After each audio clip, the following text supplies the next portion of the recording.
जिथे खड्डे खोदले तिथंच तुम्हाला पुरणार वक्फ अधिकाऱ्यांना इम्तियाज जलील यांची धमकी।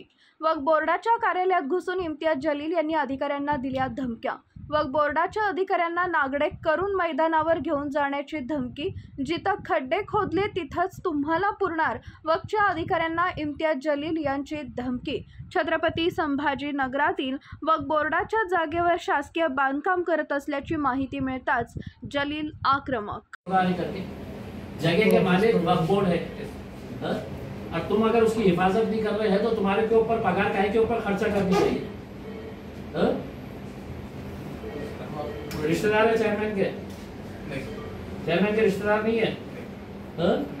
चेयरमैन साहब को भी बोलो दूसरे धांधलियों के अंदर हम खामोश बैठ जाएंगे उसमें, लेकिन ये धांधली के अंदर नंगा करके निकाल डालेंगे हम। आम खास की जमीन के मामले में हम 1 इंच जगह नहीं देने वाले। तुम्हारे पूरे मेंबर्स को बोल डालो, अभी मीटिंग में आएंगे ना, मीटिंग में से उठा के लेके जाऊंगा उनको सबको। चलना है आप ऑफिसर है, आपकी जिम्मेदारी है, अभी आप करो पूरे ऑफिस से आप बात करिएगा उसमें। अभी चलना है हमारे साथ, जाके एफआईआर रजिस्टर करवाना, चेयरमैन के ऊपर करवाना, और तुम नहीं करवा रहे हैं तो हम एज अ सिविलियन जाके तुम्हारे ऊपर भी एफआईआर रजिस्टर करवाएंगे कि तुमने पैसे खाए हुए हैं इसलिए खामोश बैठे हुए। तो खामोश क्यों बैठे? क्या करेंगे बताइए, क्या लेटर दिए हैं तुमने? काम स्टॉप करने के लिए क्या लेटर दिए हुए? कितने दिन से चल रहा है काम? मालूम है ना कब हुआ? तुम खुद गए थे वहाँ पे? 15 दिन से काम चालू था। आज सुबह गए थे तुम वहाँ पे? कब गए थे? तो उसके बाद क्या करे? कल से लेके अभी तक क्या लेटर तैयार करे? लेके आओ लेटर की कॉपी। फिर साइलेंट थे। किस चीज की राह देख रहे भाई? हाँ, किसने बोला खामोश बैठने के लिए? शोएब नाम है ना? अच्छा साफ साफ तरीके से बोल दो, नहीं तो तुमको उठा के लेके जाऊंगा मैं यहाँ से। लगाओ सीओ फोन लगाओ ना। जो वो काम बोले टेंडर का किसको जानकारी है बताओ मेरे को। साहब ने बोले कि साहब से मेरी अभी 10 मिनट पहले बात हुई, बोले अच्छा मतलब आपसे। डिप्टी सीओ बोल रहा है मेरे को कुछ मालूम ही नहीं है करके साहब, मेरे को आइडिया ही नहीं है करके। सीओ साहब से मेरी बात हुई है। तो सीओ साहब बोले कि साहब से मेरी बात हुई और अगले वीक में जो है, अगले वीक ठीक कुछ भी नहीं है। तुम्हारी जमीन के ऊपर कंस्ट्रक्शन हो रहा है, उसकी एफआईआर करो। झाड़ा तोड़े हैं वहाँ पे। जमीन तुम्हारी है या नहीं है? पहले जमीन तुम्हारी है, चलिए एफआईआर करने के लिए, एफआईआर रजिस्टर करने के लिए चलिए, नहीं तो सबके ऊपर एफआईआर करेंगे और मैं खुला आरोप लगाऊंगा ये सब पैसे खाए हुए हैं करके। वो जैसी बोला कौन चला रहा वो डिस्ट्रिक्ट वक्फ ऑफिसर तुम है, तुमने एफआईआर रजिस्टर करना, अभी सीओ से बात करना, नहीं तो मैं तुम्हारे को उठा के लेके जाके नहीं क्या वही खड्डे के अंदर डाल दूंगा जो आमखास के अंदर तुमने खोद के लगाए। चलो मैं अभी भिजवा, चलो चलो आप भिजाते नहीं साथ में चलना है, भिजाते नहीं साथ में चलना है। पुलिस स्टेशन आप बात लो ट्रैफिक वाले और मुझे बात करिए सर, बात करिए, लेकिन मैं अच्छे तरीके से बात कर रहा हूँ, मैं अच्छे तरीके से बात कर रहा हूँ। ये मामले के अंदर कोई धांधली हम बर्दाश्त नहीं करेंगे। कल जाके आया डिस्ट्रिक्ट वक्फ ऑफिसर, अभी तक एक लेटर इशू नहीं कर सकता है। ये काम किस बेसिस के ऊपर हो रहा है करके? सरकार के कबाब की जगह है क्या वो?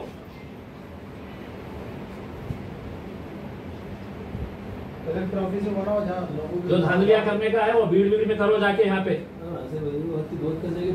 इधर खेलेंगे ना, टेबल कुर्सी समेत उठा के लेके जाऊंगा बोलना। बैठे रहेंगे यहाँ पे। जमीन किसकी है? तो फिर पीडब्ल्यूडी वाले आके कुछ भी करेंगे, काम करेंगे। डबल एनओसी आप सोते रहेंगे और हमने आके तो बचाना उसको। डबल एनओसी मेरे को खुला बताओ क्या मामला है करके उसमें। ग्रीवांसेस के लिए अगले वीक में मीटिंग रखी गई है। क्या के ग्रीवांसेस? सबके जो भी ग्रीवांसेस है काम को लेकर ऑफिस के काम शुरू कैसा हुआ मुझे ये बताओ कि जगह तुम्हारी है या नहीं है, पहले ये बताओ। वक्त की है, फिर पीडब्ल्यूडी के बाप की जगह है क्या? कि मतलब पीडब्ल्यूडी आके काम शुरू कर दे रहा है और तुम यहाँ पे आके तो पंखे के नीचे बैठे हुए। ये हमारा काम है काम रोकने का, तुमने रोकने के लिए क्या करेंगे बताओ? वर्क ऑर्डर मिला हुआ है तुम्हारी जगह तुम्हारी है ना, तुमने एनओसी दिए थे हमको स्टेडियम बनाने के लिए, दिए थे ना। फिर ये काम कैसा शुरू हो रहा है? एनओसी कैंसिल करने के लिए है तो कोई वक्फ बोर्ड के अंदर ठहराव पास हुआ नहीं हुआ? सर वो उससे पीछे है सर, ग्राउंड से पीछे है। वक्फ की जगह है नहीं है वो? ग्राउंड में नहीं है सर, ग्राउंड जगह किसकी है वो जो जिसके ऊपर ये काम हो रहा है? जी तो तुम खामोश क्यों बैठे हुए?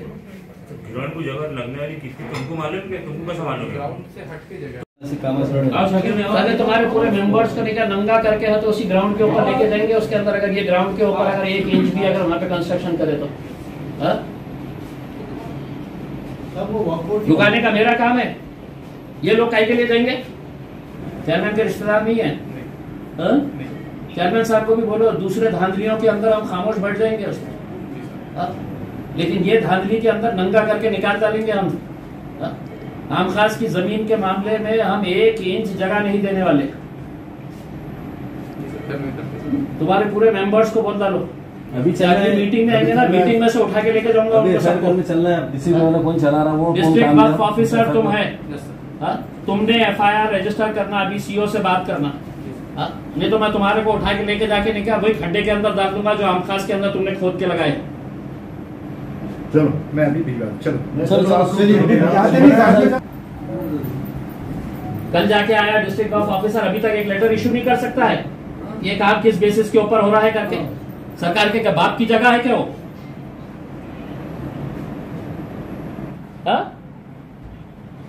बोर्ड के तरफ से नहीं दिए हैं। आपका डिस्ट्रिक्ट वक्फ ऑफिसर है तो कल जाके आया उन्हें, अभी तक उसने क्या कार्रवाई किया है वो काम रोकने के लिए?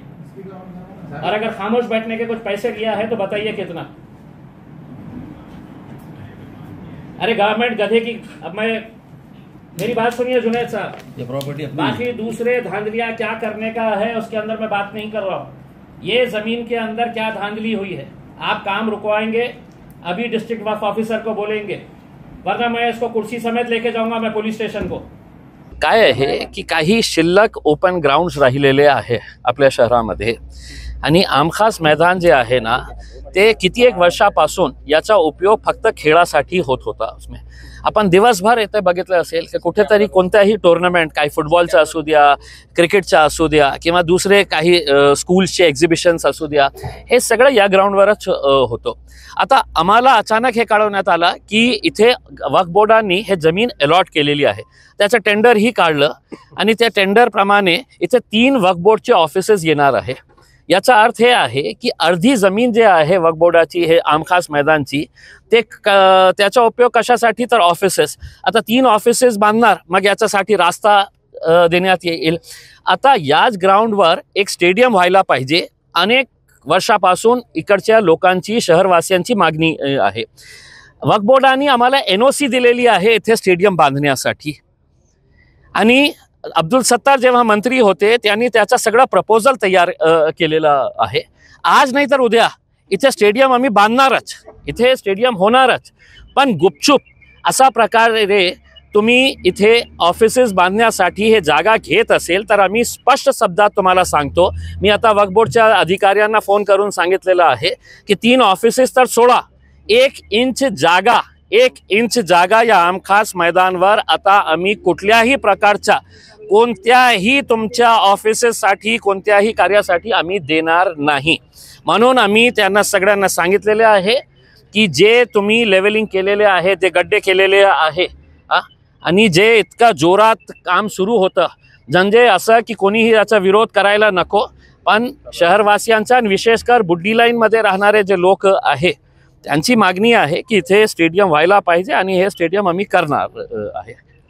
देखिए आमखास ग्राउंड जो ऑलरेडी जो तो स्टेडियम बनाने के लिए यहाँ की NOC तक इशू हो चुकी है वक्फ बोर्ड की तरफ से, लेकिन किस तरह से मुसलमान इलाकों के अंदर आज जो कुछ बची हुई प्रॉपर्टीज़ है जिसके ऊपर आज हमारा नौजवान जिनके लिए खेलने के लिए ग्राउंड नहीं है, और ऐसी जगह ग्राउंड्स है कि वहाँ पर इन लोग का जाना भी नामुमकिन है, और ऐसे पीरियड के अंदर जो है तो जो बची हुई कुछ ज़मीनें हैं वक्फ बोर्ड की, ये जाते जाते भी किस तरह इसको ख़त्म करना, ये एक जो है तो उदाहरण यहाँ पे देखने को मिल रहा है। सुबह से जो है तो यहाँ पे वक्फ बोर्ड की जो है तो बिल्डिंग बनाने का, कंस्ट्रक्शन का काम चालू हुआ।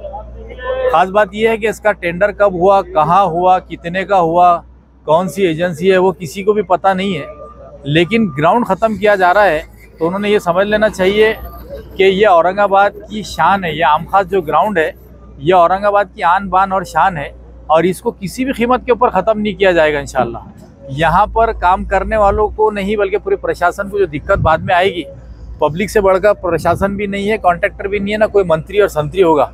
यहाँ के अगर कोई मंत्री ये समझ रहे होंगे कि हम लोग चुनकर आए और हम बड़े पालक मंत्री बन गए, ये मंत्री बन गए, वो मंत्री बन गए, लेकिन आप लोग पब्लिक से बड़े नहीं है साहब। अगर जिस वक्त अगर औरंगाबाद की पब्लिक यहाँ पे पलटेंगी ना, तो एक भी चीज़ यहाँ पर आपकी दिखने वाली नहीं है। तो आप लोगों से यही रिक्वेस्ट है कि ये टेंडर फौरन कैंसिल किया जाए और इसकी जगह पर उद्धवराव पाटिल चौक के पास में जो 2 एकड़ जगह है, इम्तियाज जलील साहब ने वहाँ पर भी इससे पहले एक शादी खाने का प्रपोजल लाया था, काफ़ी बेहतरीन जो है, तो वहाँ पर वक्फ बोर्ड का ऑफिस बन सकता है, तो वहाँ पर बनाया जाए। ऐसी पूरी औरंगाबाद की आवाम की डिमांड है।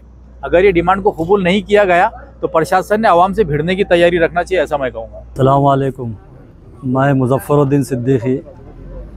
हम इस काम का बहुत विरोध कर रहे हैं और मैं तो बचपन से यहाँ खेलता हूँ और ये काम जो हो रहा है वक्फ बोर्ड का, यहाँ ऑफिस आ रहा है, हमें ऐसा पता चला है। तो हमारे कुछ बच्चों ने बोले कि यहाँ जमा होना है, तो सब जमा हुए हैं और खासदार साहब भी यहाँ आए हैं, उन्होंने काम रुकाया है। और हम गवर्नमेंट से ये अपील करते हैं कि ये जो काम शुरू हो रहा है ये वक्फ बोर्ड के ऑफिस का, ये काम नहीं होना चाहिए। ये वक्फ बोर्ड की कई ज़मीनें हैं, आपकी नज़र आम खास मैदान पर ही क्यों है? यहाँ पे बच्चों का फ्यूचर है। यहाँ पे अल्हम्दुलिल्लाह सब अच्छा खेलते हैं और साल को साल टूर्नामेंट होते हैं यहाँ पे, और हम हर साल हम इंतज़ार करते हैं टूर्नामेंट का कि यहाँ टूर्नामेंट होगा, हम यहाँ खेलेंगे। तो हम सरकार से ये अपील करते हैं कि ये जो आमखास ग्राउंड पर वक्फ बोर्ड का ऑफिस बनने जा रहा है, तो हम इसका खुले दिल से विरोध करते हैं। अस्सलाम वालेकुम भाई, पूरे औरंगाबाद में ये एक ही ग्राउंड जो खेलने को बचे हुआ है हमारे कौम के बच्चों को, और हम रेगुलर यहाँ पे प्रैक्टिस करते हैं। दूसरा कोई ग्राउंड है ही नहीं हमारे प्लेयर्स को। तो इम्तियाज़ साहब का हम तहे दिल से शुक्रिया अदा करते हैं जो काम रुका है इन्होंने। यहाँ अगर ऐसा ऑफिस बन गए तो बच्चे खेलेंगे कहाँ पे? शहर में बच्चे खेलेंगे कहाँ पे? बहुत सारे क्रिकेटर यहाँ पे डेली के 1 से 1.5 हज़ार पूरे कौम के हर कास्ट का बच्चा खेलता है यहाँ पे, हिंदू, मुसलमान, सिख, ईसाई सब खेलते हैं। तो मेरी सभी प्रशासन से गुजारिश है कि यहाँ पे कुछ ना बनाए।